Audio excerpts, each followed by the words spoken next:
So I would like to thank all of you for coming in this afternoon to hear this talk on austerity and neoliberalism in Greece. It's a topic that it's particularly interesting for me because I'm from Greece. But I think also it has raised a lot of questions, concerns, general questions about the economic system as a whole, about the European Union, its architecture, a lot of these things. So what we're going to do today is we're going to have a main talk by Professor Richard Wolff. I'm going to have a few introductory remarks. The idea is just to give some of the facts or some of the recent news on the crisis, so kind of set up a general context. Then we're going to move to the talk. Later on, we're going to have Professor Barry Herman from the New School, the International Affairs Department, who is going to also provide some comments. And eventually, in the end, we're going to have enough time to get questions. So I think what is interesting... oh, Barry. It's up to you. Do you show slides?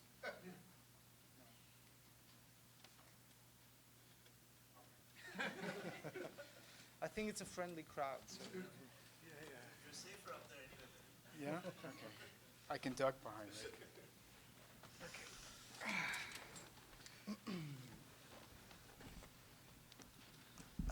Sorry. Wait. It's okay. So I think one of the important things that it's really worth mentioning is the fact that Greece's government borrowing and the Greek debt has been one of probably the most contentious sovereign debt crises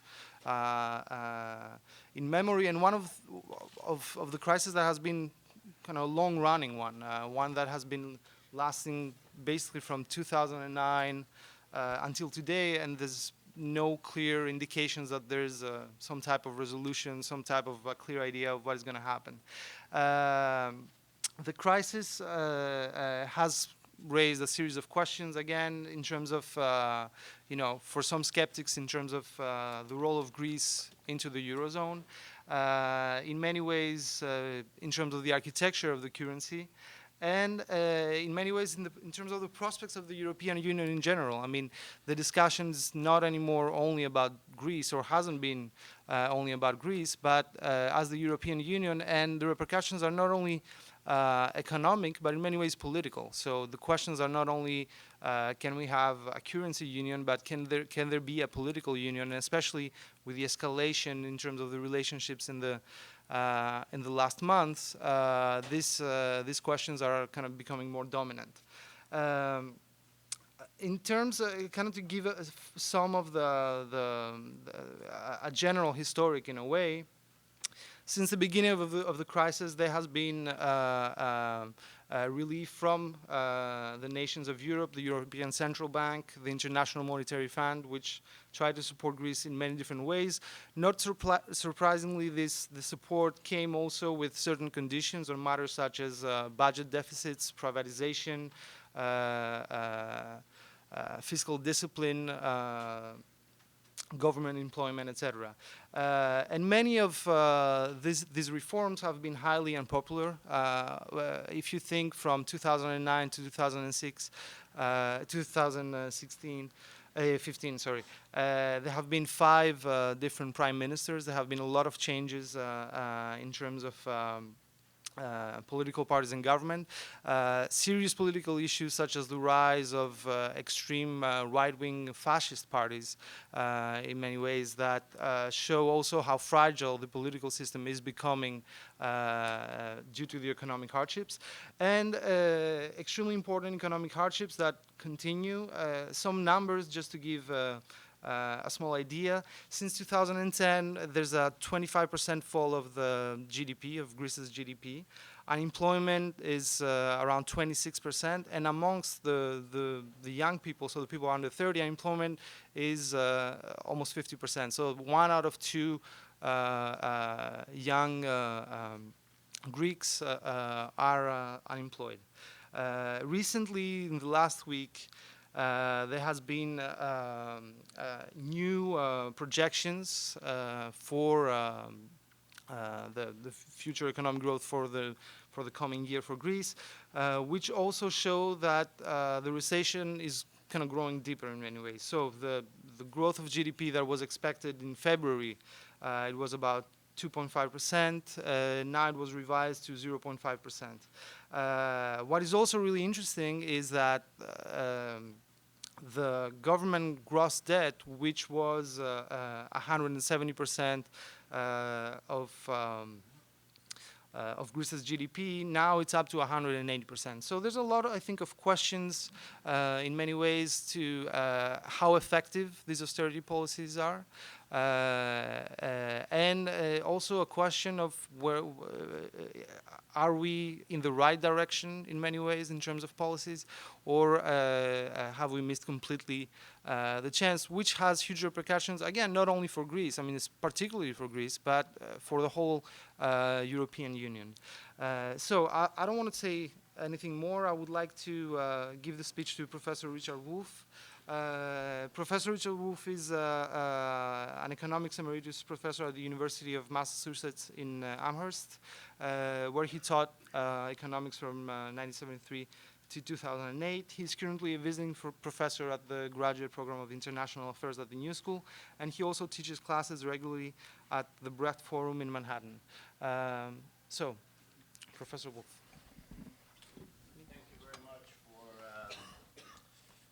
Inviting me to do this. And when I thought about what I might say or contribute, I assumed you know a good bit about what has been going on in Greece. You just got some more updates about it. So I'm not going to talk so much about Greece, largely because I don't think the crisis in Greece and about Greece is all that much about Greece, and that it's really much more of a larger phenomena in which Greece is caught up, even though its role in shaping that phenomena is infinitesimal, its ability to deal with that phenomena equally infinitesimal, but it's a convenient whipping boy, guinea pig, whatever words you want. And so I want to put it more in the context of what has been going on and situate Greece there. A few general things, and then I'll come back to them at the end, but it's like telling a joke. I want to make sure that the punchline is understood, so I'm going to give it to you at the beginning, and then rearrange myself to arrive at it again at the end, whereupon it'll appear to be very familiar to you, because I did it at the beginning. Greece is not unique at all, neither its economic situation nor the political reaction to that economic situation. I might mention as an opening to get people to feel good that yesterday in the province of Alberta, Canada, 45 years of Conservative Party came to a sudden end when the NDP became the government of that province. For those of you who know something about Canadian politics, this is extraordinary given what Alberta is. It's extraordinary given what the NDP was.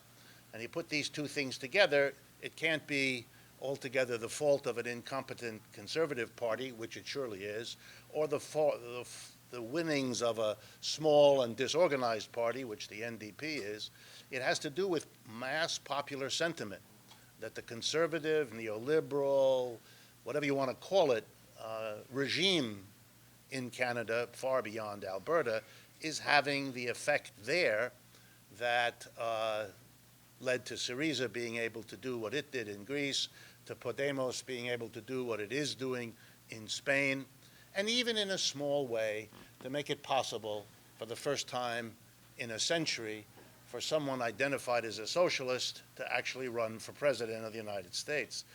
All of these things, different as they are nonetheless a sign of an increasing anxiety that what is happening in global capitalism and where it's going is something to become very worried about, even to the point of changing your political behavior, changing your general way of thinking.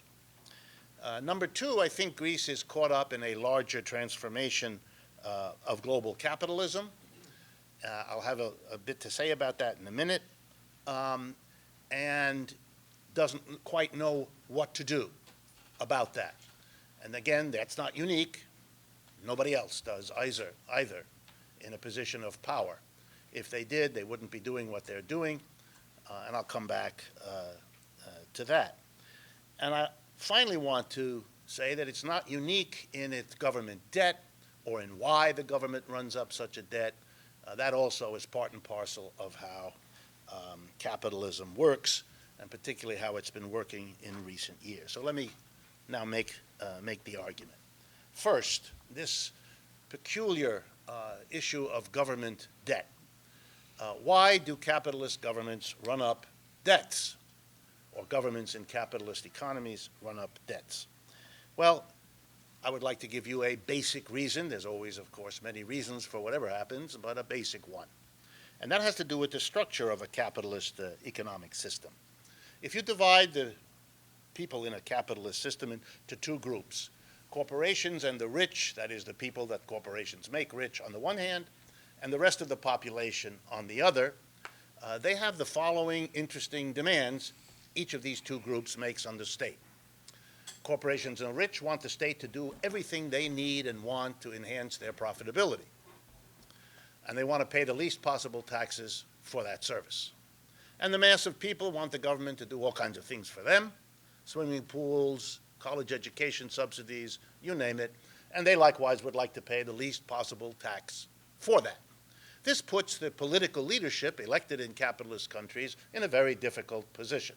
How in the world are you going to deliver to your two major constituents, one that gives you the money and the other one that gives you the votes, in order to stay in power if they demand something you can't possibly do, namely provide them with all that they want while getting from them no money with which to do it? The solution to that absurd way of organizing a society is public debt. The solution is for the government to give to both sides what they want without taxing them. And the solution is to borrow money. It is doubly good for the corporations and the rich since, of course, they are from whom the government borrows. So for them, the deal is really sweet. Instead of us taxing you to pay for everything we do, how about this? We won't tax you. Instead, the money we could have and would have taxed you, you will instead lend to us. We will pay you interest for the duration and then return it to you in good time so that you can put us in this situation again. Governments, therefore, borrow money. When you remember that politicians are usually in the office that they hold for a short time, whereas the debts they incur last a long time, this is a perfect arrangement for governments to get themselves into debt. Obviously, they will only do it if they have to, if they are not the beneficiary of special circumstances when taxes might be high or the costs of government low. But in the general term, governments in capitalist societies borrow because the system is set up to solve its problems that way. And the Greek government partook of that option liberally. It's important to remember that the Greek government, when it borrowed a lot, that both the New Democracy-type governments and the Socialist Party, PASOK-type governments, engaged in this governmental borrowing because it has nothing to do with the word socialism, however it's interpreted. It has to do with the construction of the way capitalism works, and both sides played that game. Number two. There is a shift going on in capitalism, global capitalism, in which Greece is caught up and which make this borrowing even worse, particularly in the case of Greece, but also in other countries. What is that shift? Well, for the first 200 years of capitalism's role in global society, when it became predominant as the economic system, in the 17th century in England, then spreading to the rest of Western Europe, then the United States, Japan, so on, capitalism displayed an interesting, not quite surprising, but an interesting tendency. It concentrated its activities in the places where it was born. That is, if it built factories, they were there. If it built stores, they were there. If it built warehouses, they were there. If it built offices, they were there. It concentrated its investment, its accumulation of capital, in the areas of its birth. At first in the cities and towns where it literally grew up, making the rest of each of these little countries, England, France, so on, hinterland. And when that hinterland was used up, that is, the food, the raw materials, and the workers came in off the countryside to fuel this growing capitalism, then the world was reorganized to become a global hinterland, what we call colonialism, imperialism, serving to feed this successful capitalist accumulating machine by a globalization of the hinterland. Along the way, two deals had to be struck. One, the capitalists accumulating in the center, Western Europe, North America, Japan, had to work out a deal with their working classes.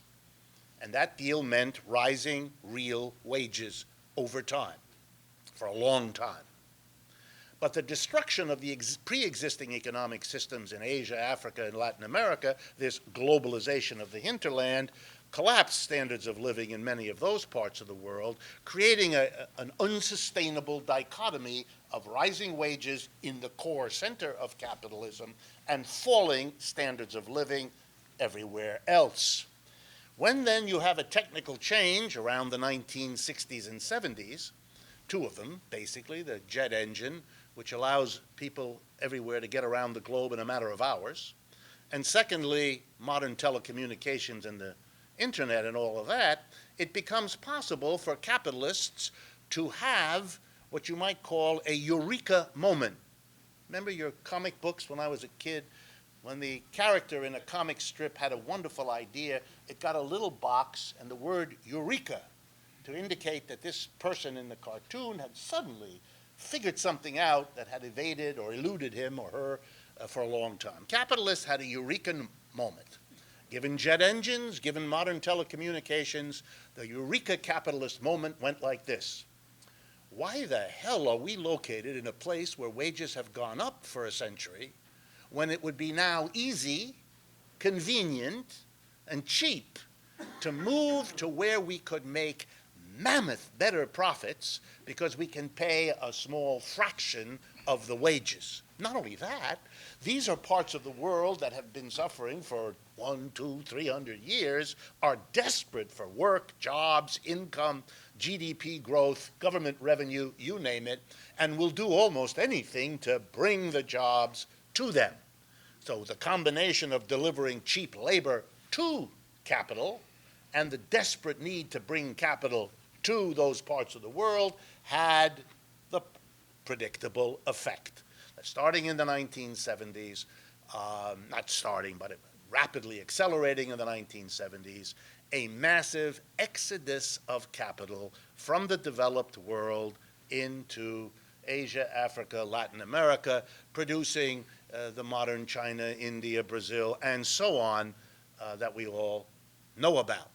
This means that capital growth and literally the transportation of existing facilities out of Western Europe, North America, and Japan into China, India, Brazil, and so on, is a dominant feature of modern capitalism.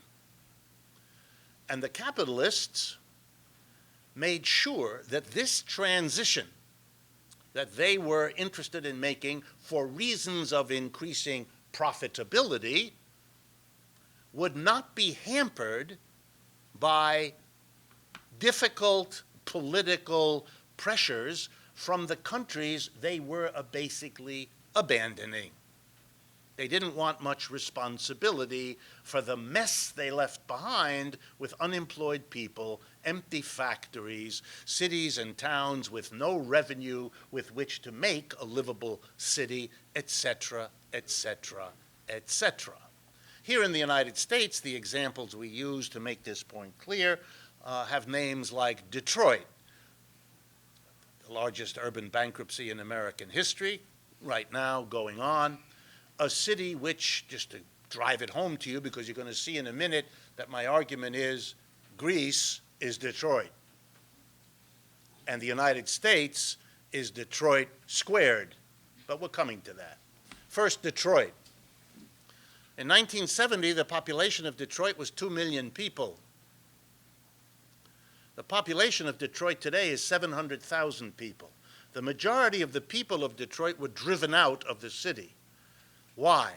3 companies, boards of directors of the 3 added up together is 40 people, made the decision to leave Detroit, to move car production to where it was more profitable, first to other parts of the United States, then to Canada and Mexico, and now all over the world, with particular emphasis on Asia and Latin America.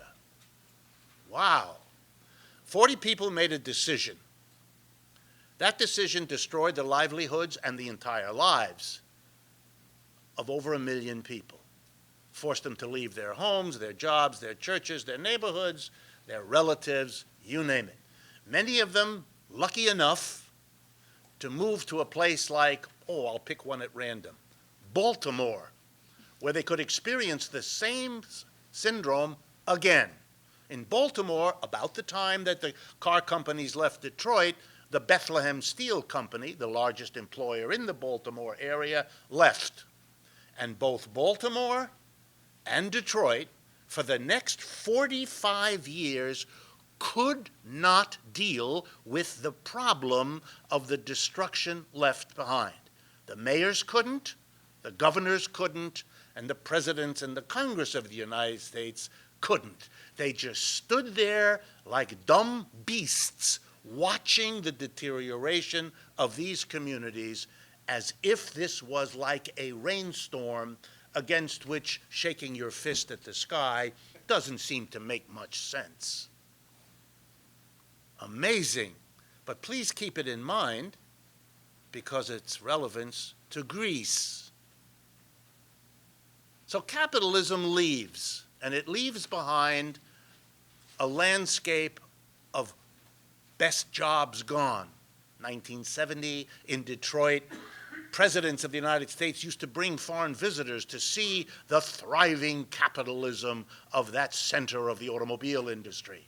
It was a stunning success of capitalism, a place where not only did white people have a good job with a good union and real job security, but even African Americans, having come north from the South, were able there to find a standard of living and a job they could not find anywhere else, with the blessing of the United Auto Workers, at that time the strongest union in the United States. All of that's gone. The UAW is a pale, broken shadow of itself. The African American community is pretty much all that's left in Detroit, as in Baltimore, and the poorest of them as well. The cities don't function. Its capitalism collapsed in favor of moving somewhere else. Basically, I think this has happened to Europe as well. And it is causing, in the European context, parallel difficulties. Whether you go to the abandoned industrial parts of England, or you visit places like Lille in France, everywhere in Europe, although the pace is slower because of the power of social democracy there, it is the same basic phenomena. And all of the European countries have to deal in some way or try to deal with this situation. How have they dealt with it? How indeed has the United States, Western Europe, Japan dealt with the departure of capitalists, doing what they always do, moving to where the profits are alluring? The main mechanism to paper over, to cope with, to handle all of this and the social disruptions threatened by it has been debt. Push onto the mass of people consumer debt, which has blossomed since the 1970s in a way it never did before anywhere, period. The 1970s, for those of you who don't know, is the period of time in which the mass distribution of a credit card was invented. Before that time, it was very small. It was restricted to business travelers. It was known as the American Express card. MasterCard, Visa, and all of the clones are a product of a period of time when it suddenly became necessary to flood the consumer with the power to buy because his or her wage wasn't going anywhere ever again. The real wage in the United States today is roughly what it was in 1978. The reason we haven't had an economy that looks like that until now is because the interval was papered over by a rising level of debt. Corporate debt, consumer debt, government debt. Each for their own reasons, each in their own way. Here in the United States, where we are ever creative in these ways, we have found something which the rest of the world hasn't yet caught up to, but probably will. On top of credit card debt and new information, we now have welcomed into the 21st century the first generation of American young people who have to borrow money to get a college education, lots of it, so that they can enter life, adult life, with already a mountain of debt in case they otherwise wouldn't accumulate it quick enough. It's a way to keep the system going under a time of distress. Next step, the financial sector of capitalism found in the rising debt a spectacular opportunity.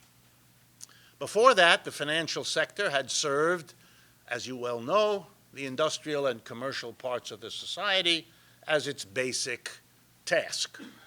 But with this new system, with a working class everywhere suddenly told in the advanced parts of the world, Western Europe, North America, and Japan, that rising real wages no longer is part of your history, meanwhile being deluged with a level of advertising about the good life, the American dream, or whatever euphemism you like, in a way that had never happened to a working class before, partly because of the television and all that that represents. You had driven people to want and need and be desperate for accumulating more consumer goods just at the time you told them the wages would no longer allow them to do that. This is called a none too subtle form of psychological torture of entire populations. But there was a ready solution: consumer debt. This would be your way to achieve the American dream, if there is such a thing as the Greek dream, and so on, by means of borrowing your way to it. For the financial sector, this meant desperate people having no recourse to achieve what they thought they wanted other than by becoming your customer for credit. And the leaders of the financial sector moved in, like the vultures they always are, to take advantage of this wonderful opportunity. Not to be undone, the other wing of the financial sector realized that no sooner had you created a new market in consumer debt than you could create for the rich a speculative bonanza in inventing new instruments that allowed for a speculation on the consumer debt. You put together credit card debt, car loan debt, mortgage debt into these bundles. You all know what I'm talking about, I assume. Asset-backed securities, they're called, ABS or MBS if they're backed by a mortgage or whatever it is. You allow wealthy people to invest in, or pension funds or governments or sovereign wealth funds, whatever you like, to invest in pools of consumer debt. And thereby you collect from the wealthy the money to lend, in the end, to the workers. So let me tell you the story in another language so you enjoy it as such a sign of a modern, efficient, capitalist system. By ending the rise of workers' wages at the same time that the productivity of workers kept rising with new technology, new techniques, new education for workers and all the rest, for the last 40 years the productivity of labor has gone up, but the real wage hasn't.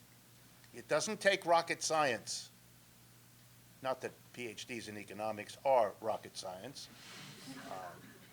but nonetheless, It doesn't take an advanced understanding to understand that productivity, roughly, is what workers give to the employer. Real wages are what the employer gives to the workers. If one of them's going up and the other one isn't, the end result explains the rising inequality of wealth and income of the last 40 years. But enjoy with me the following. Having denied to workers a rising standard of living, a rising wage, even though they were ever more productive, you took the profits that exploded when productivity goes up and wages don't, and you turned around as the capitalist class, and you took a portion of it and lent it back to the workers as a substitute for the wages you no longer increased. And the workers, this is the best part, were grateful. The workers were grateful. Nor did they have the political leadership that might have told them not to be grateful for the drubbing they were getting. Amazing system. Endless speculation on top of a rising consumer debt on a flat real wage. Again, no rocket science, but you can't keep increasing your debt if your underlying real wage, with which in the end you pay the debt back, isn't rising. That's only a question of when, not whether, this will break down. And in 2008, it did, quite predictably. The speculations collapsed because they were premised on a consumer debt that had run to its limit. This happened everywhere, in Greece, all over Europe, in the United States, and beyond. So now the question was, what happens? In the general collapse, and remember, the one in 2008 is the second worst in the history of capitalism, second only to the 1930s. There is a major economic downturn. You all know that capitalism, one of its extraordinary virtues is that it is more unstable than your most crazy cousin. If you lived with a person as unstable as capitalism, you would have moved out long ago or demanded that they get professional help. But you live with you're laughing, but I don't know who you're laughing at. What? Yes, that would be hopefully the lesson here. According to the National Bureau of Economic Research, between the end of the Great Depression in the 1930s and the beginning of this one in 2008, we had 11 other downturns. Why this is an acceptable economic system has always eluded me and made my life in the American academic world a bit more difficult than it might otherwise have been. Most of my colleagues seem to have found this routine, normal, and of no particular interest. For me, it's always a standing mystery. In any case, where are we as a result of all of this? Well, we're in a crisis. We don't know quite what to do. Greece is caught up in it. Europe is caught up in it. It wasn't supposed to happen. Our monetary and fiscal policies, those wonderful lessons we thought we had learned at the end of the Great Depression, proved to be as useless as their critics had often told us they probably would be the next time one of these downturns happened. And the problem was how to handle it. And what governments everywhere did, you know that, Europe, United States, Japan, everywhere, was to have the leaders of industry, those who had been giving speeches for 20 years about how the government is the problem and private enterprise is the solution, they all ran to their respective capital governments and begged the government to save them from collapse, never noting the irony or the absurdity of what they were doing, and being seconded by a media which made sure that no one else thought it was crazy also.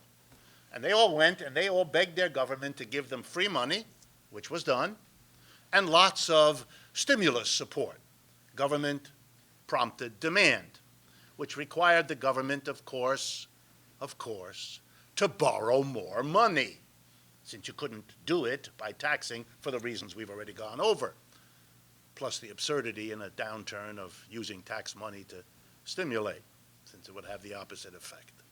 So governments everywhere borrowed like crazy. This brought Greece to a special problem. If you are a poor, tiny, backward relative to the rest of Europe in economic terms country in Europe, and you're already a heavy borrower, which Greece was, you're going to have trouble. Why? Because anyone who might lend to a government has other choices that are more attractive.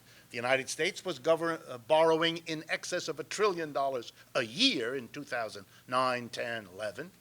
So if you're a lender, why would you lend to Greece? You would lend to the United States or Britain or Germany or any one of those other more developed, safer, less risky entities. So Greece began to have a hard time not only borrowing to deal with the economic crisis it faced, because it was part of the world capitalist system, but it couldn't do what other countries did in the same way. If it was going to borrow, it would have to pay sky-high interest rates. It couldn't do that because it was already heavily borrowed, and it was already in deep trouble because of its small, poor economy in a corner of Europe. The hopes of the Greeks that with the unification of Europe, there would be a massive movement of capital from the high-wage sectors of the center and north of Europe to the low-wage centers on the periphery of Europe, that had been a miscalculation. It hadn't taken into account the effect of capital's global shift. If a company is leaving Germany to move to a place of cheaper wages, it doesn't go to Greece. It jumps right over Greece and goes further east where the opportunities are much better. They didn't figure on that. Neither did the Portuguese, neither did the Spanish, neither did the Italians, neither did the Irish, neither did the Hungarians, and so on. And they're all, particularly that list, paying heavy prices for having misunderstood the global shift of capitalism's center from West and from Japan to other parts of the world. So the Greeks had a terrible time. And it became clear that it was unsustainable for Greece, caught in this global shift of capitalism, in the crisis of 2008, unable to borrow its way out of it, unable to even sustain the level of interest service of the debt that they had already accumulated, that they were, to make a point simple, in a position of unsustainable debt. And whether you formally claim it or not, the reality was we have to default. We have to reach an accommodation with our creditors, because if we were to honor the debt, we would collapse and be unable to honor the debt. So that's absurd, and we're not going to do it. For those of you not familiar with the history of capitalism, or indeed before capitalism, the inability of a debtor to pay a creditor is not news. That is part of economic systems for thousands of years. In every legal jurisdiction of the United States right now, in every court, there's a backlog of cases which are about a debtor who can't pay a creditor. Every courtroom is full of it. It's a normal, everyday activity, like a car accident or anything else. And the courts normally go through a procedure which is premised on the following legal principle. A debt is an activity that has two parties, the creditor and the debtor. It is a job of the debtor to ask for money. It is a job of the creditor to determine the riskiness of the debtor and the debt, and to proceed accordingly, to withhold the debt if it's too risky, and to jack up the interest rate depending on the degree of risk if you're going to make the loan. If a loan goes bad, then the debtor may be at fault in 12 different ways, and the creditor is clearly at fault for having made a mistake in estimating what this situation was. And so both of them are required to come to some accommodation. It was also understood after centuries of an institution known as debtor's prison in the history of Western society. It may also be true in other parts of the world. It was then popular for decades and centuries. When a person couldn't, or a company couldn't pay their debts, you throw them in jail because they have misbehaved. Slowly, because creditors being dense, it took a long time before the creditors realized that if you couldn't get money out of a person who wasn't paying you, and then you threw them in debt, the probability of ever getting your money shrank. And this deep insight finally made its way into the minds of creditors, so they stopped doing that, and they worked out a deal because the creditor understood better to get something from a debtor you've helped get back on his or her feet than to punish them by sticking them in jail. This lesson, however, periodically gets unlearned by a new generation of political whiz kids, these days including people like Angela Merkel or Mr. Sarkozy or other of those kinds of folks, and so they can't quite get their heads around this. The Greeks couldn't pay, and that was clear already in 2008 and 9, the truth of it once this crisis hit, even though it wasn't much openly discussed. And at that point, the European governments, and this is extremely important, the European governments had already been besieged by bailout demands from their respective banks. The French government from the French banks, the Dutch government from the Dutch banks, the British government from the British bank. You know the story. And they had bailed them out, just like we did here in this country.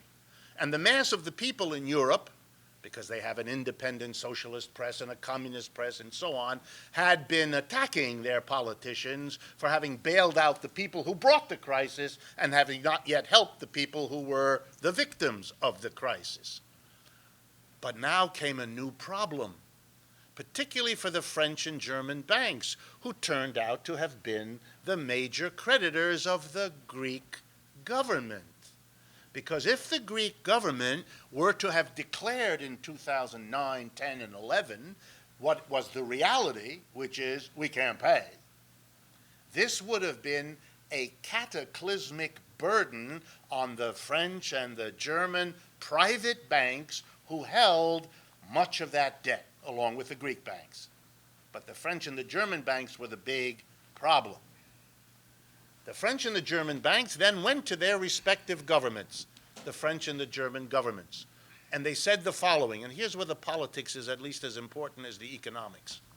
First, they explained to Mr. Sarkozy, who was still in power then, and to Ms. Merkel, the economics. As usual with these two whiz kids, their eyes glazed over, and they wanted to get to the end of this conversation quickly, and they did. And so the economists working for the banks, at least two of whom I know, explained to these esteemed leaders what they meant, or rather what it meant for them. If the Greek can't pay, and if they declare they won't pay, you, the French and German banks, are going to have to go back to your leaders and ask for a second bailout. You're either not going to get it, or you'll get it and be voted out of office in a landslide. What kind of landslide? Like the one in Alberta yesterday. That kind. Okay? You're gone. You're going to experience Syriza at home. Oh, said Mr. Sarkozy, I'd rather not. And oh, said Mrs. Merkel, I'd rather not. How do we solve this problem? We solve it as follows. We use the collected money of the European community, gathered in the European Union, the European Central Bank, and to some extent in the IMF. And we make a series of highly publicized loans to Greece, which are to be used by the Greek government to pay off the debts they have to the private French and German banks. That makes sure they're not going to have to go and ask for a second bailout, because they just got paid off. It has to be presented to your people as helping the Greek people, which it wasn't, but which it was clever to present as if. Then, as soon as you gave to the Greek government, you could deal with the rage of your own people, the French working class and the German working class, suffering themselves under the impact of the crisis, big time, wondering that their government had not only bailed out their banks and given them nothing, but just spent a fortune of money on Greek people. Now, the fact that it wasn't the Greek people who got this money was lost in this conversation, nor was that an accident. Instead, you began to develop this peculiar discussion in France and Germany and in other places, Holland, Finland, a number of countries, because the money is pooled that is sent down, in which you rediscovered what really has to be called a particularly European sort of racism, in which Greeks are portrayed as lazy, backward, averse to work, all of that kind of stuff, which should be familiar to those of us in the United States, because we all know upon whom we dump those kinds of comments, don't we? And why we do it. So here in Europe now we have, led by the Germans, you've got to think for a minute that there's a certain kind of daringness to Mrs. Merkel. I mean, it takes courage or stupidity on a level that is mind-boggling to be a German leader excoriating Greek people for being lazy as a result of her hustle to get her banks and herself out of a difficult political spot. So what do we have? The solution, the political solution found no longer by Sarkozy, because the rage of the French working class at him by this time was so overwhelming that a completely moribund socialist party, one that is really about as vibrant as Papandreou's party was, can't say it is anymore, it's a was, the Socialist Party was able to walk into the French elections and become the dominant party in France. For those of you who don't follow, the president of France is a member of the Socialist Party. For the first time in half a century, the Socialist Party took over the Senate in France, and it already dominated the Assemblée Nationale. The Socialists control everything in France because they said that Sarkozy was not helping the mass of the working people. Subtext, he was giving the money to the Greeks. As we all know, in France, my family's French, admission, Greece is a wonderful place for les vacances. But you don't give them a lot of money. You go to les vacances because they're cheap as a place to go for les vacances, okay? I don't mean to be flippant, but it does help. Okay, let me try to wind this down. The Greeks are now stuck with European politics that excoriates them, that says you must pay the price for this debt that we all in Europe have given you to help you. Put aside the fact that the money was used to pay off the French and German banks. But now you must do your part, which is austerity. You must pull in your belts, all the euphemisms that have been developed to justify the enormous help that we are giving. And also, this is for local consumption inside Germany and France. We're making those Greeks suffer. Yeah, we help them. But look, don't think they're getting away with anything. We may not be helping you, the German worker and the French worker, but they're worse off. And we're making them pay big time for what they got. So you have to use Greece as a guinea pig. Use Greece as the example. Use Greece as the place where we're going to show what has to be done. Now the final step of it.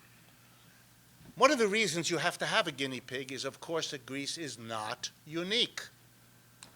Italy, Spain, Portugal, Ireland, there are quite a few that are in varying but fundamental ways very similar. And the same problem exists. They own huge amounts of money to private banks that cannot have them default.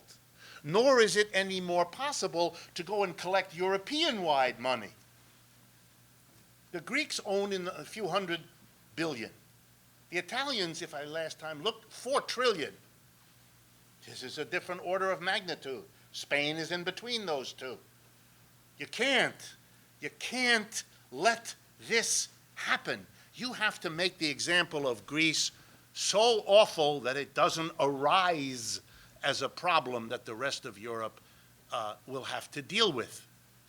And there's a terrible fear that if you permitted the Greeks now to get out of their debts to the Troika, to the European institutions that took over the debt from the private in the way that I've explained, that if you actually allow this, if you permit Varoufakis to negotiate what he says he's trying to do, then you're going to have what to say to the Italians and the Spanish and the Portuguese and the Irish, all of whom want the same thing.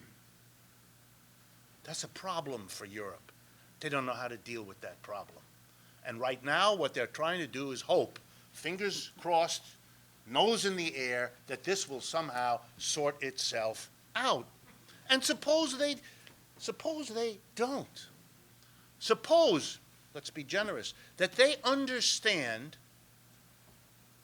that it's not in their interest to do this. Why? Why might they do that? Because there's no way out for Greece. There's no way out. If they're going to not be given the loan forgiveness for at least half the loan, if not more.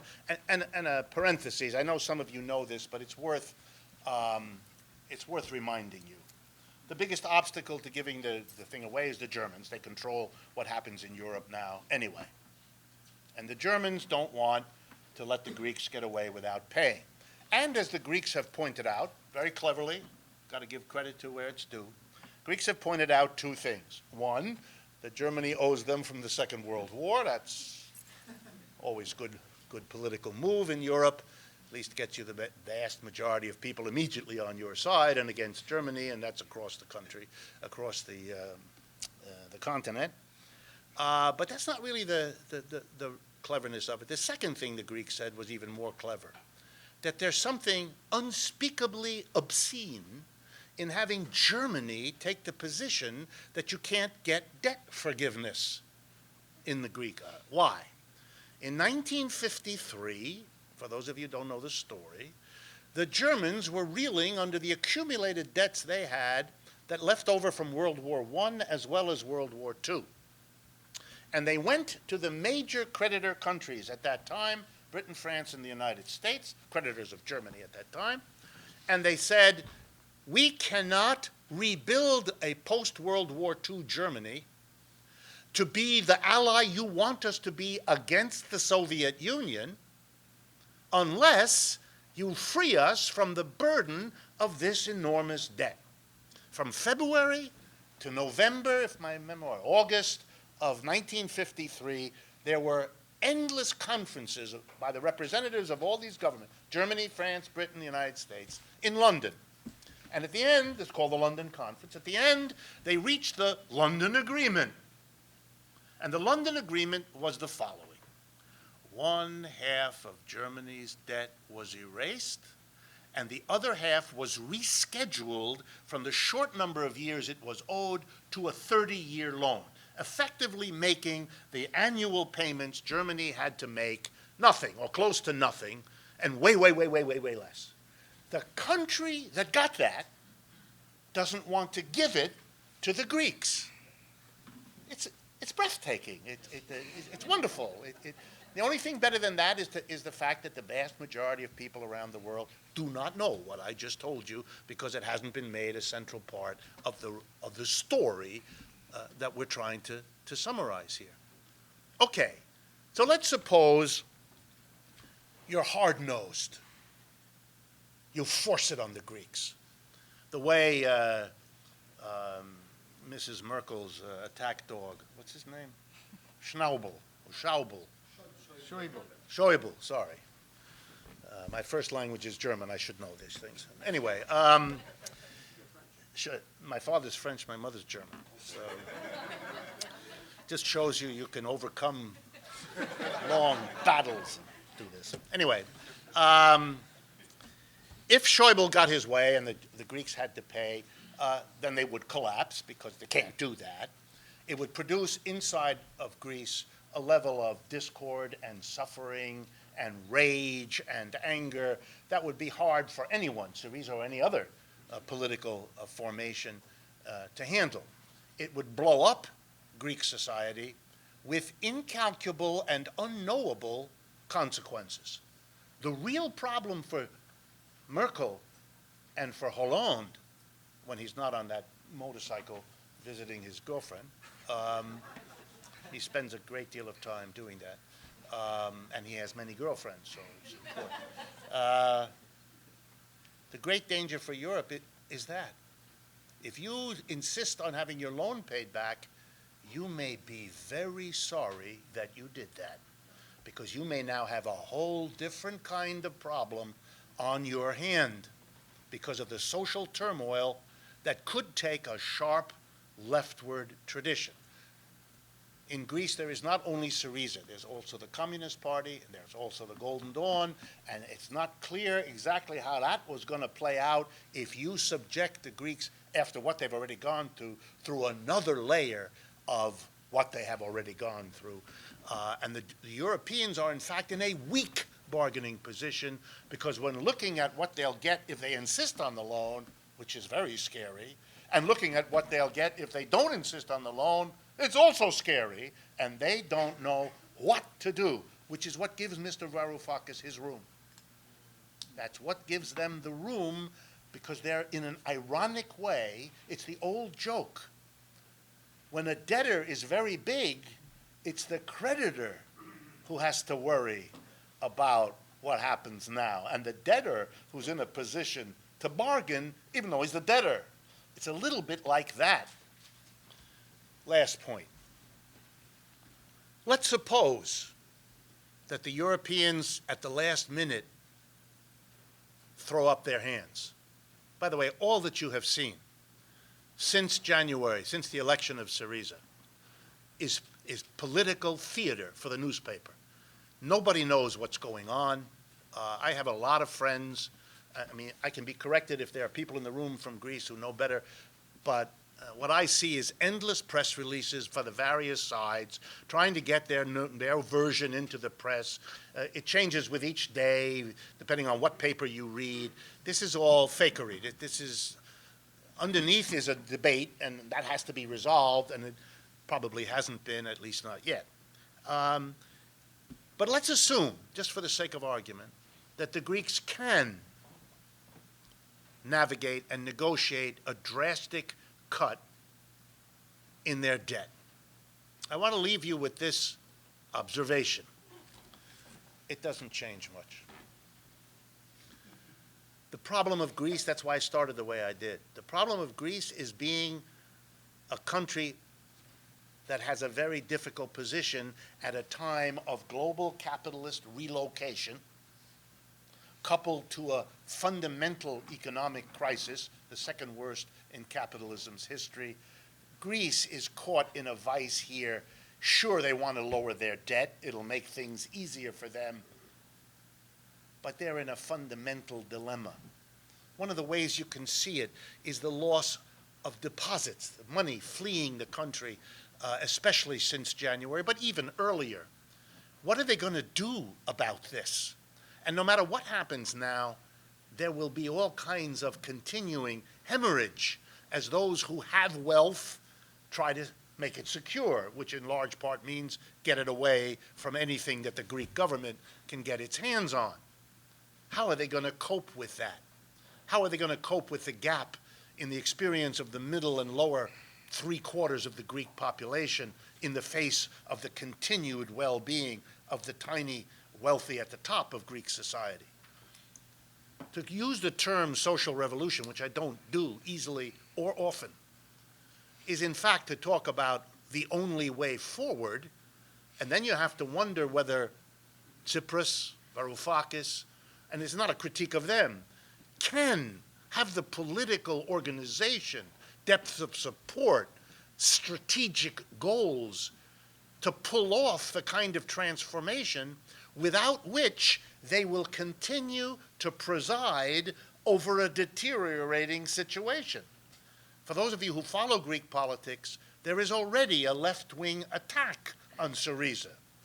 Nevradakis and a whole group of others are continually hammering that nothing has happened in 4 months, that the story is the same, that the suffering is the same, that the deterioration is, if anything, worse. They're being pinched by a situation they do not know how to get out of, and for which I, as an observer, I wish I could be your conventional academic, comes riding in, nicely dressed, well paid, well fed, with a wonderful solution to the problems that people are actually having. I'd love to play that role.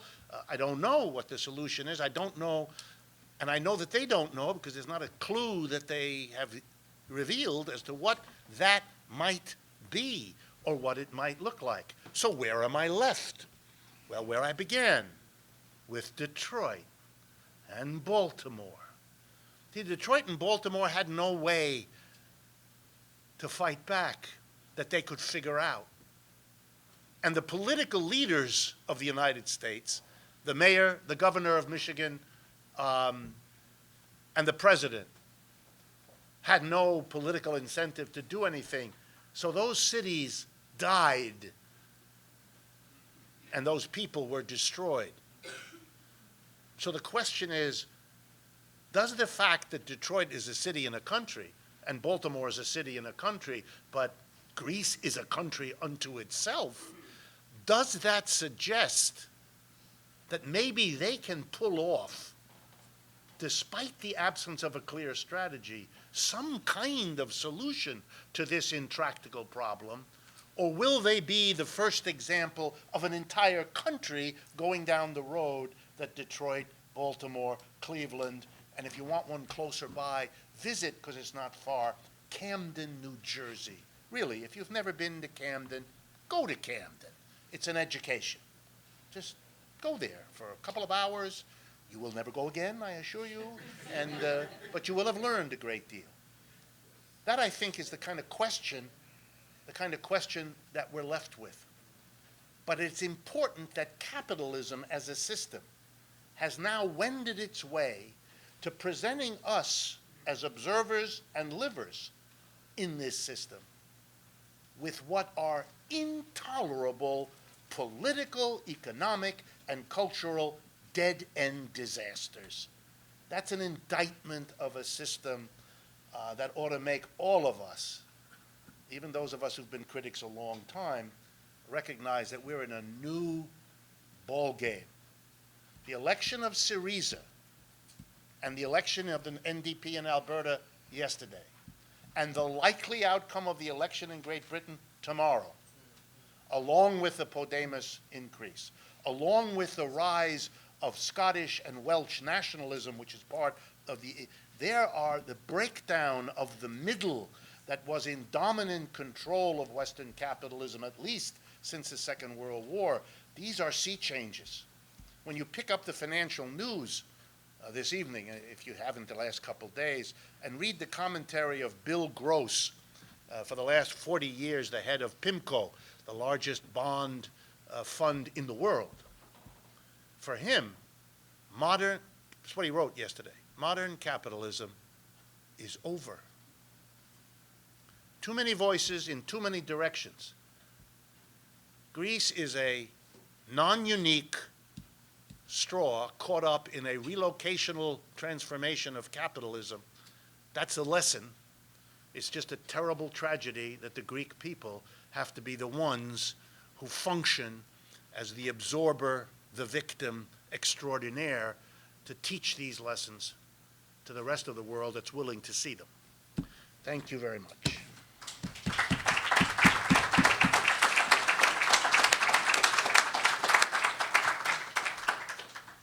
So I think thank you very much for a very interesting talk. Let's have Professor Herman comment on this. Okay, thank you. Firstly, let me say, if I grimace, it has nothing to do with what Rick said.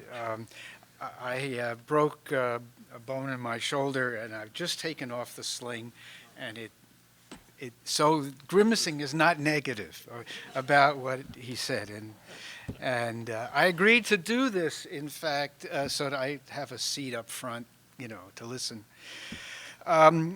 But I think there are just a couple of comments, and then I want to say some things about Greece, in general comments, because the talk was very wide-ranging.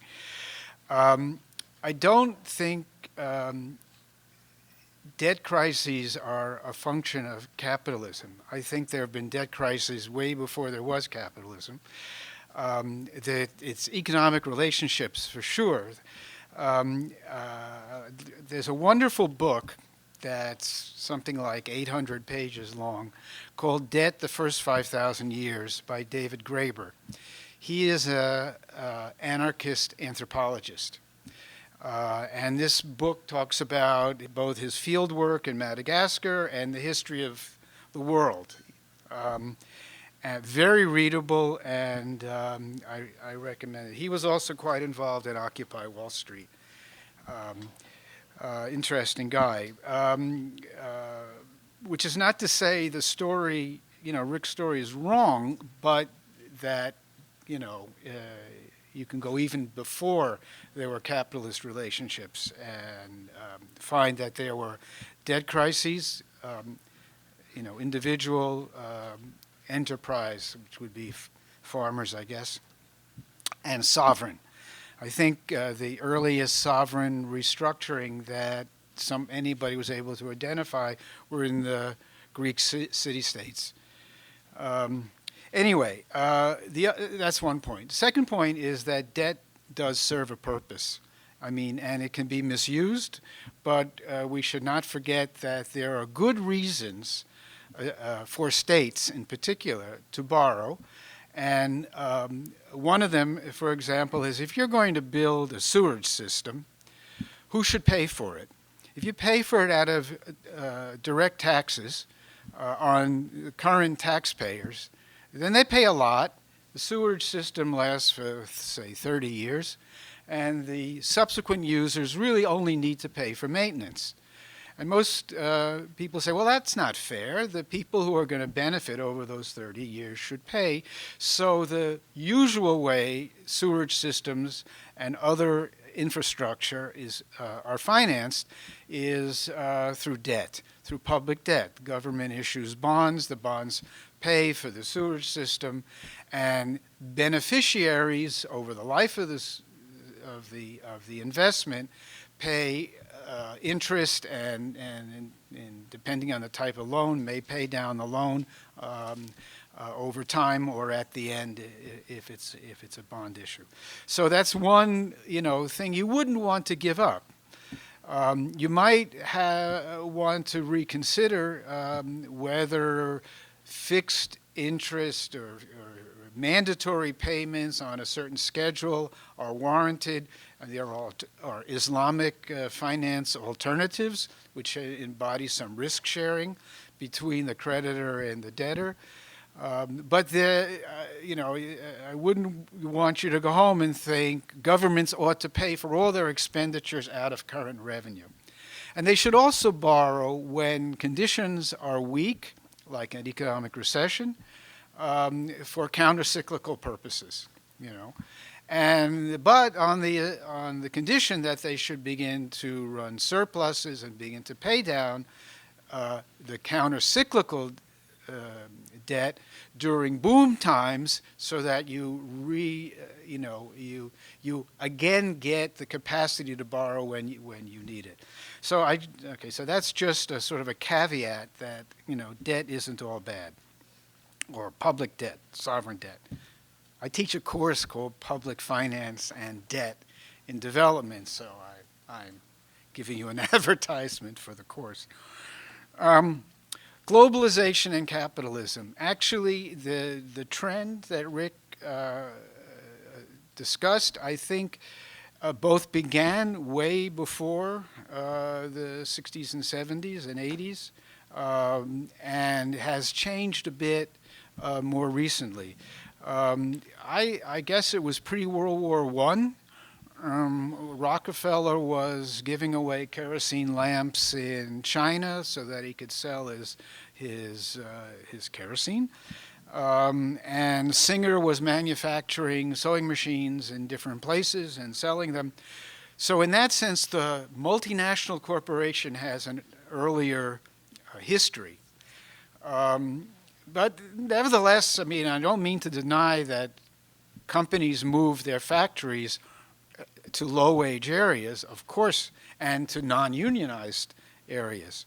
And not only that, the one extra point might be to have multiple sources of inputs. When you have a global manufacturing plan, if you only have one source for an important input, if that place goes on strike, your whole production line is shut down. So you might want to have multiple sources. So these kind of strategic factors, I think, mattered as well. In addition, now we have something that in the development world is a focus on how should poor countries insert themselves into global value chains, which is to say globally decentralized production. You don't need to own the factories. Those factories in Bangladesh, textile factories, that collapsed or burnt down, were locally owned. But they were part of value chains in the sense that they were producing on contract for large international suppliers, and decentralized, and you had to be able to meet the demands of the buyer, for particular styles on a short turnaround time, and so on. So the pressure is on in developing countries. How can we compete in this global value chain business? We need to upgrade our ports. We need to have roads to the factories and transportation to get them in and out. There is an incredible focus these days on infrastructure finance, in part as a way to facilitate this kind of globalization. So I wanted to sort of add that as a sort of a second dimension of what Rick said. Now on Greece. Unfortunately, Greece was a terribly mismanaged place. Perhaps more interesting case for the systemic problem was Ireland. The Irish government did everything right in the sense that it had small deficits, low levels of public debt, but it had a real estate boom, a housing boom, prices that were out of sight, and the government made the absolute mistake of saying, we will make sure that the obligations of the banks are honored. And if you look at the Irish public finance statistics, you see in 1 year the government deficit goes from, nothing, 1-2% of GDP to 30% of GDP, and the public debt shoots up. And the Irish working class has had to absorb this whole adjustment process. Thing about Greece is that not only was it mismanaged, there was a lot of lying. So when Andreas Papandreou came in as prime minister, he discovers the deficit is actually a lot worse. There's been a lot of lying. And the situation was very difficult. I want to next say something about how to get out of this mess in Greece. But first, another comment on the German London Agreement. I don't think there are some people who do pay attention to it.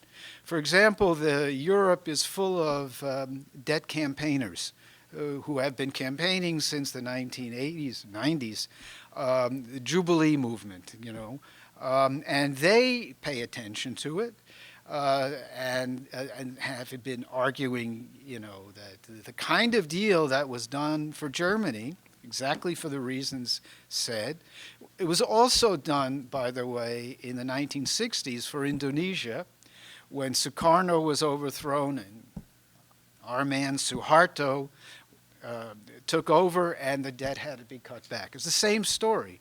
And it's a guy named Herman of Deutsche Bank who basically negotiated down the debt. And in 1980, it was, again, this similar story for Turkey. the southern flank of the Soviet Union. It was important. So economic responsibility didn't matter when you had these security issues. It was done for Iraq for no good reason at all, because Iraq, with all that oil, there's no reason to write off debt. I mean, you could just postpone it, say, yes, get the country together, eventually they'll be able to repay. Anyway, Greece. I want to indicate how bad the situation is in Greece by citing a statement by the Italian minister, economy minister, at the International Monetary Fund spring meetings, April 18th. You know, the IMF is governed by a board of governors, and there's a group of that meets semi-annually, and they work in constituencies. So Greece is in the Italian constituency, and just want to say that the Italian minister pointed out just how much adjustment Greece has made. Greece had a fiscal deficit and something called a primary deficit. Take my course, you can learn what primary balances are and so on. But it ended last year with a primary surplus. It was a shift of about 16% of GDP. That is a tremendous reorientation of the economy. And I mean, the economy is shrunk by a quarter. Unemployment is very high. 2014 was the first year of any economic growth. Do you know why the economy grew? How it grew? The Italians described it. Nominal gross domestic product fell. That is to say, in current euros, in actual euro, measure of gross domestic product fell. But prices fell even faster. So even though there was less stuff, it was worth even less. So it came out to a positive growth in constant price GDP. Now, what is the outlook? Well, the Italian minister said, unemployment levels are expected to remain at unacceptably high levels in the medium term. Okay? His final word on Greece was, the medium-term growth outlook of the economy is positive. Now, it seems to me a total contradiction, inconsistency. But, I mean, that's the kind of world these guys live in. Now, in order to fix the situation, I can't imagine how you can squeeze Greece anymore. I mean, there's nothing left to squeeze, I don't think. Sorry? Ah, exactly. Okay, yeah, of course. Well, you're taking. Yeah, exactly. Okay, so that's first point. Yeah. No, the first point is, one of the things that has some political resonance in Europe is international cooperation on tax matters. So catching your country's tax cheats. And, I'm not sure about in France, certainly in Germany, there are a lot of Greeks who've been buying property over the last 10 years. Well, what is this already, 2015? Yeah, 10 years. There's been this massive movement of funds out of Greece. There's been tremendous underreporting of income and underpayment of taxes. And one aspect of Greek recovery and adjustment could be assistance, serious assistance in retrieving some of these resources that, have fled the country. The other, of course, is debt relief. Now, the interesting thing is that in the early years, Greece borrowed by floating bond issues. They were bought by pension funds, by banks, and so on.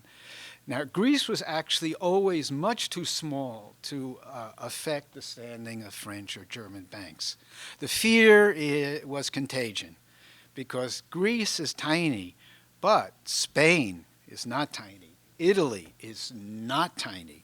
And then, you just add all the pigs, as they're called, and, you get to big bucks.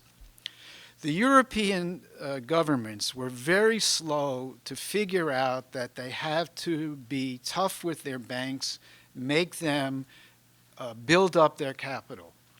So they had the U.S. had this also, but the U.S. did it in a better way. They had what they call stress tests, where they make these now mainly for what they call the systemically important banks. You do various scenarios and you see how the bank would survive under these different scenarios. Well, I remember one Belgian bank that passed its stress test and 6 weeks later was bankrupt. Wow. So much for the first round of stress tests. They realized since that they have to be somewhat stronger. In 2010, it was sort of obvious that to a lot of people, but not necessarily to the authorities and the bank regulators, that Greece was insolvent. Now, a first principle of finance is you don't lend to an insolvent debtor. Why? Because by virtue of being insolvent, he can't pay you back. If he pays you, then he's not paying somebody else. There's not enough money. So, in fact, the private sector stopped lending, But the European governments lent. The European Central Bank, in effect, lent, and the IMF lent. Then in 2012, finally, there was a deal to address the reality of the market value of Greek bonds being nowhere near their face value. I mean, nobody thought that they could get fully repaid. And basically, about half the debt was written off.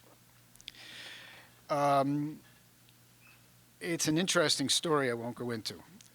But the bottom line is that what is left of Greek bonds will be very hard to restructure. So, the bondholders, in effect, swapped bonds worth half the face value of the other bonds, but with, basically strong protections that those bonds would be serviced. So let me tell you who Greece owes money to. 61% of Greek debt is owed to European countries or European institutions. 9% to the IMF, and another 9% to the European Central Bank and national banks within the European Central Bank system. Okay? You add that up, that's almost 80%. You add what's left of the private sector debt, that's only about 10%, so you've already got 90%. So overwhelmingly, Greece now owes money almost exclusively to official institutions. That actually makes debt work out easy, because it's all politics now, right? It is impossible for Greece to pay. So, one way or another, ultimately, the European governments will have to take a very significant hit. And this is what they are sort of playing with now. There was, when Greece got its first loan, the interest rate was essentially a European base rate called Euribor plus 3 percentage points. 300 basis points. For the first 3 years, rising to 400 basis points after that. What does that mean? That means it was a punishing interest rate, okay? And in 2011, that's really too much. We can't justify that. They reduced the spread to 150 basis points, and in it's November 2012, they reduced it to 50 basis points. Okay, so the governments in Europe realized that their punitive interest rates, couldn't be serviced, so they reduced it. Now they're going to have to go much further and just eat the loans that they made to Greece, or suffer the consequences, I suppose. Thank you.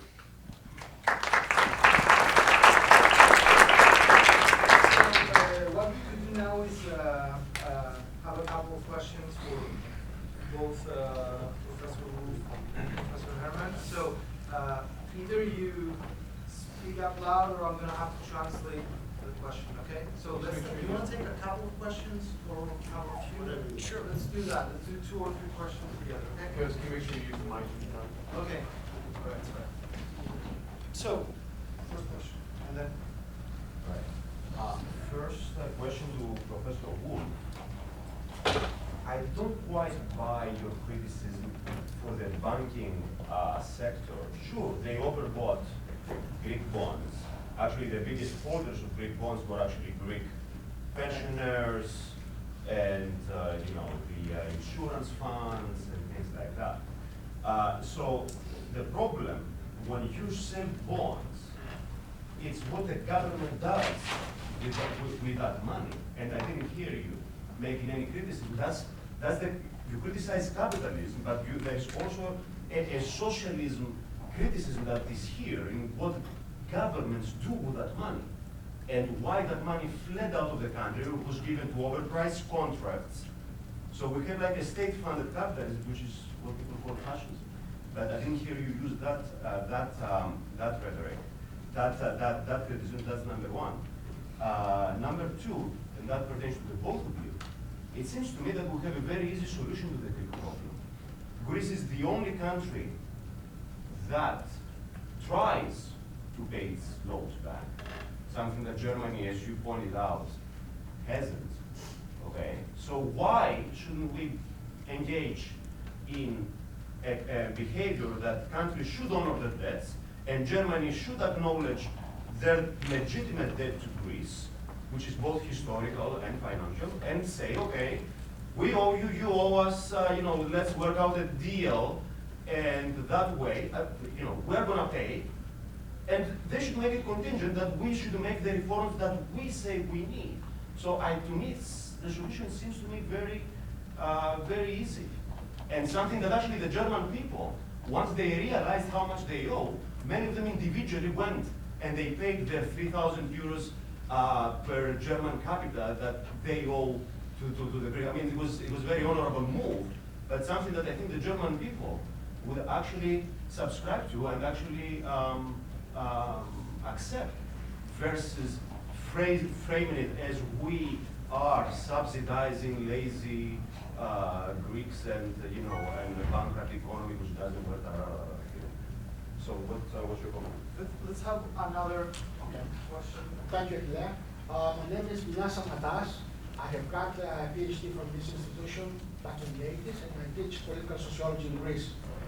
I agree with Professor Wolff about the fact that Greece is not unique, but let me express, let me add some points, some, let's say, specificities, sociopolitical specificities about Greece, rejecting any kind of ethnocentric exceptionalism. Because Greece actually is a post-Civil War society and a post-dictatorial society which joined the European Union based on political criteria to stabilize democracy. It was not joined EU and Eurozone basically and primarily on economic criteria, okay? Which is a very basic one. So we had a problem, a financial and economic problem from the beginning, joining the EU. And EU was a source to get resources to upgrade the economic standards, which PASOK did actually. The second point I would like to add is that Greece is not actually a pure capitalist society. It was and still is a state-centered society in which even industrialists are dependent on the state. And the state is a party state, clientelist model dominated by the two parties, the conservative ND and the socialist PASOK, which are dominated by the traditional political families of Greece, Papandreous and Herman. What I want to say is that we have structural problems with the state formation and with the economy, which is not really a capitalist one. And it is dependent, we import more than export, etc., etc. The other significant point is that we have, Greece is not Belgium, okay? We are, in Greece, obliged to buy and spend very heavy on armaments for our geopolitical allocation and the animosity vis-a-vis our neighbors, Turks, etc., etc. This spending on armaments implies corruption and bribes. And bribes and corruption is a tango danced by the Greek elites and German, British, American corporations. Olympic Games in Athens 2004 was another basic reason for our present, let's say, economic disaster. They costed, this Olympic extravaganza costed easily 13 billion euros. Some others say 15 billion euros, okay? In this amount, it includes lots of bribes. Bribes to Siemens, bribes to SAIC and the American, etc. Okay, I stop. So what I'm trying to say is that the austerity regime, which was actually enforced by the Troika in Greece, is trying to, as it was said, to punish the Greek people and not the Greek elites, okay? Which the Greek elites were partners in all this business, in armaments, in the Olympics, and in the corruption. So the problem is how, and the big issue is if this government, the first leftist government in Europe, in a milieu, in an environment which is neoliberal and actually democratic, if this government fails, will have disastrous implications regarding democracy, which seems to be incompatible with present EU leadership. Thank you. Let's have another one and then do a second one. I think about the Argentinian case in a way, and compared to Greece, there's the issue of the monetary policy independence that which might have. So I have a question on what is the role of debt when there's these two different cases, like one that is monetary independence and another one. So, Go first or something? Doesn't matter to me. I'll go second. Well, I'm a little torn as to which of these various things, since I won't take the time to answer all of them. So let me just do two or three as briefly as I can. On the question of public finance, if what you want is to have, quote unquote, good debt as opposed to bad debt, and if you want to control what the government does, then control it. We choose not to do that. Here in the United States, for example, cities and towns are not allowed to borrow money for their ongoing budgetary needs. They can only borrow money for what are called capital projects, for the sewer example that you give. They are not permitted to borrow because we don't want to let them, at least that's the theory, borrow in the irresponsible ways that others are worrying about. We specifically exempt the federal government from that limitation. And in many other places, we can see that the government is not limited to that, even though it could be in all kinds of ways, and has, in historical example, been limited. So if we actually wanted to be careful about what governments borrow for, we could take that step. I think we don't take that step, particularly at the national level, precisely because it's politically inconvenient for the way this system works to operate that way. Number two, yes, we have decentralized commodity chains or value chains around the world, but they are organized and structured to make money and profit. They're not organized and structured in order to have a rational distribution of production around the world. If you wanted to avoid war between wealthy and poor countries, you would distribute the production facilities around the world with that objective, that it would be to locate things in such a way that nobody would have an interest to disrupt them, that nobody could be in a position to do that. You wouldn't have the concentration in a few hands based on profit that then creates the gaps between wealth and poverty that then provoke, not even to speak of the competition among the profit seekers, and that produce the centuries of war that capitalism has been prone to. Sure, debt existed long before capitalism.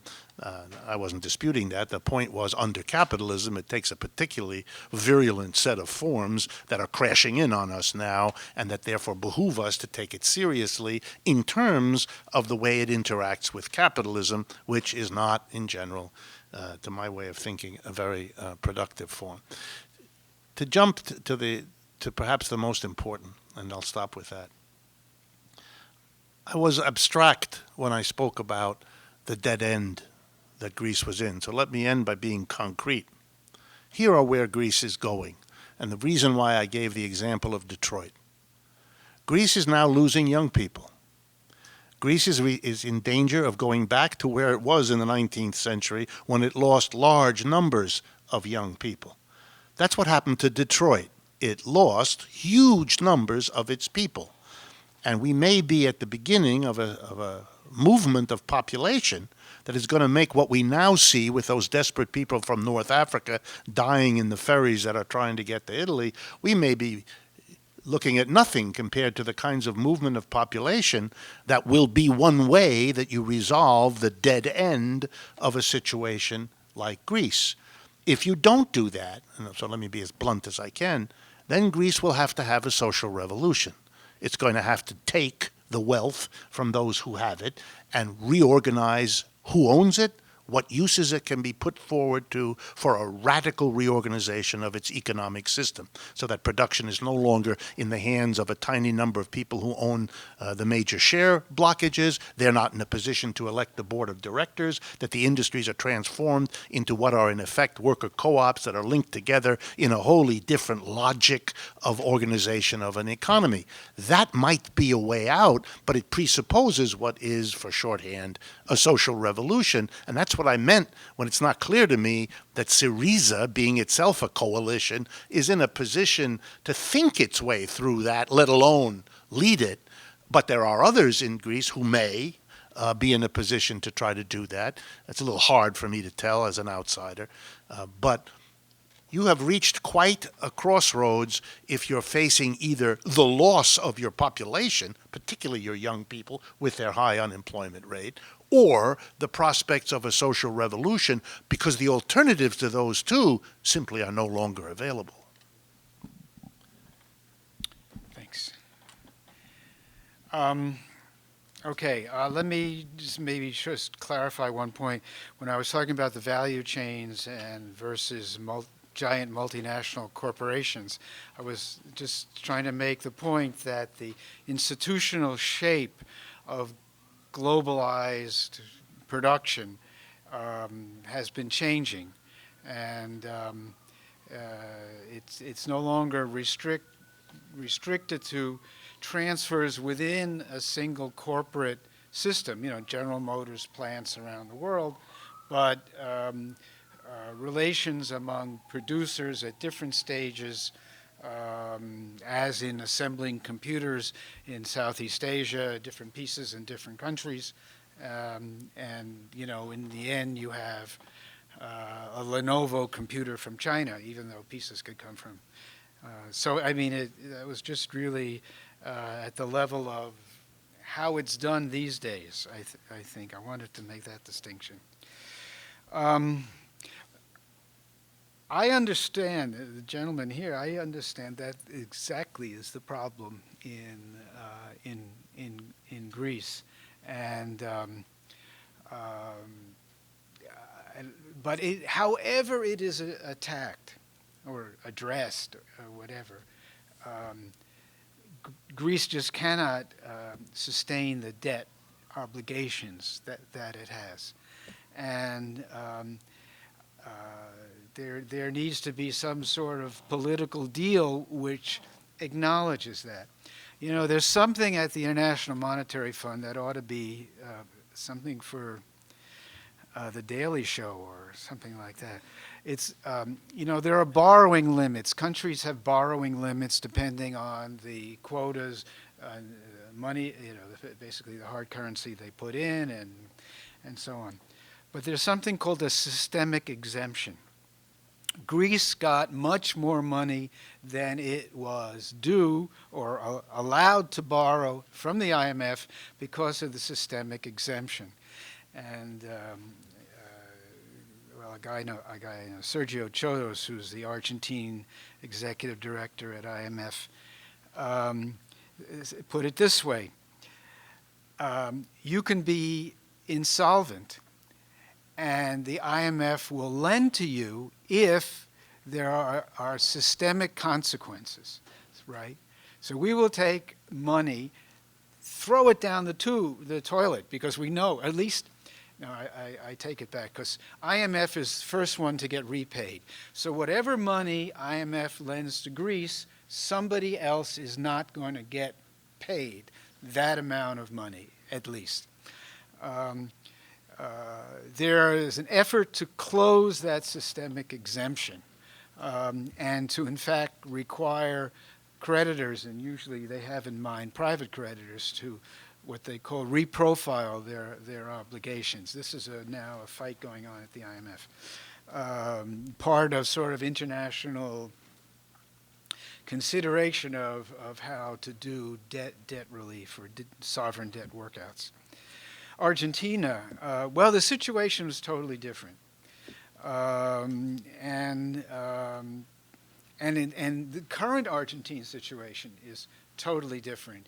There it's a group of speculative investors who never lent any money to Argentina. They bought Argentine bonds on the secondary market at a deep discount, and they're trying to collect face value.